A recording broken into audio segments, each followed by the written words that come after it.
Footyheads, welcome to footyheads.com.au. I am joined for the first time by Chris Weber. Welcome, Chris. Yeah, good afternoon, Chris. Now, mate, a lot of big issues coming out of the weekend of footy. Fan violence at the G, Nathan Box issue. What's going on? Yeah, it's a bit sad, isn't it? The main issue of the weekend, or certainly the one which has taken up time in the Monday and Tuesday newspapers, has been Nathan Bock and the allegation of assault against his girlfriend. Particularly bad for the AFL. Really bad timing coming as it does at the same time as the NRL dealing with similar issues there. Brett Stewart, of course, in court today. So really bad timing for both Adelaide, who have suspended Bock indefinitely. And how have the AFL dealt with both issues so far?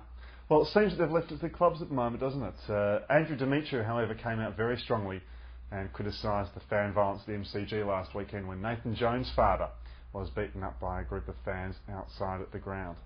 Now, Carlton, are they a genuine finals threat, and can they win the flag this year? Well, I guess we'll know more, not so much this weekend because they take on Essendon, but rounds 4 and 5, they've got the Sydney Swans up in Sydney in round 4, and in round 5, it's the Doggies at Telstra Dome or Etihad Stadium, and boy, they've been flying recently, the Doggies. And Sydney, can they win the flag this year? It's a bit hard, isn't it? Against Hawthorn, a very undermanned side last weekend. They dominated and really took over where the Hawks had issues. Darren Jolly and Jesse White, 70 hit-outs between them, took advantage of the fact that Hawthorn had no recognised ruckman and dominant the stoppages, the Swans. A great performance, but could just be a one-off. Can't see the Sydney Swans getting too far this year. Maybe finals, but can't see them challenging in the final series. Now, rising fast, a new section we're going to look at. Now, who is the team who really impressed you this week?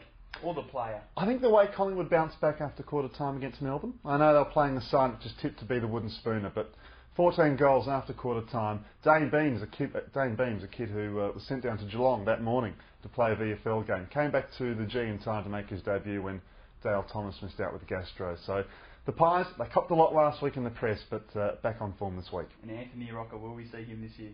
Don't know at this stage, do we? But along with Rusling, there's a couple of injury doubts still with Collingwood that are very long-term options. To be honest, I can't see Anthony Rocca fitting back into that Collingwood forward line. Now, who else impressed? St Kilda, I think, were great with their pressure on the ball. 88 tackles, a club record by a very long way. Yeah, Lee Montagno, I think 10 or 11 tackles himself there. And we doubted about St Kilda at AAMI Stadium because they haven't had a great record against Port Adelaide, but it's actually now 3 in a row against Adelaide at that venue. Now, sinking ship, another new section. I just had to look at my piece of paper there just to see where we're at. Now, who is sinking? The opposite of rising fast, who's sinking downwards?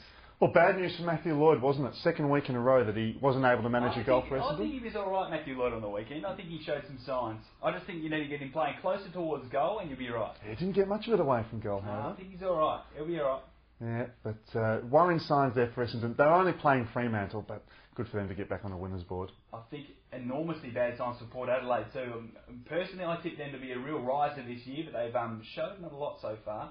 Maybe concentrating on some off-field issues a bit too much and got involved in the Essendon and Andrew Lovett drama last week. Maybe they should just focus on the games ahead rather than looking at all that silly off-field stuff. Yeah, it didn't seem to affect Chad Corns too badly though. The Corns brothers probably the best for, as you say, a Port Adelaide outfit that was very disappointing, but what was with the kit they came out with on the weekend? It's teal and white jumper with those white and those white socks and shorts. Not a good look at all, Port. Go back to the teal, black and white. Now the fat, again I refer to my sheep. We're just getting on the right page this year at Footyhead so far. Now, the fat, what issue are we going to see for the rest of the week? For me, it's going to be technology in football. Now, how can we actually incorporate technology into our great game? It's nothing that's been done before. Cricket's done it, golf's done it, tennis has done it. Why hasn't football done it? I guess it's the aspect which also touches soccer too. Those two codes that are so free-flowing as footy codes, Aussie rules and soccer. It's so tough to find a point in the game where you can bring technology in to review incidents. Now, European handball, I noticed in the Olympic Games, they've actually got laser technology on the goal line. Surely if European handball has laser technology, the AFL can look at something to adjudicate on those goal line decisions. Yeah, quite possibly. For me though, the biggest issue with the goal umpires is still bring back the white hats and coats. They just don't look the same as McDonald's attendants. Now the match of the week this week, Chris.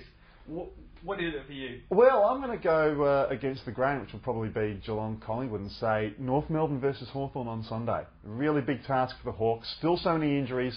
North Melbourne very underrated as always as well. Yeah, they were good after about half-time on the weekend. They struggled at first to deal with the conditions, but they like playing against Hawthorn too. They like mixing it up physically with them. And Geelong-Collingwood, who's your tip for Thursday night? Yeah, I think Geelong. I think that comfortably? Don't know about comfortably, 4 or 5 goals certainly though. They bounced back hard in that last term against Richmond after a very disappointing third term. And that was a good sign for the Tigers too. Or jump on betfair.com for all your betting needs this weekend. You're sure to find some very great value. That's all for this week, Footy Heads. And if you'd like to suggest something for us to do next week, just log on to the comments box and leave comments for us.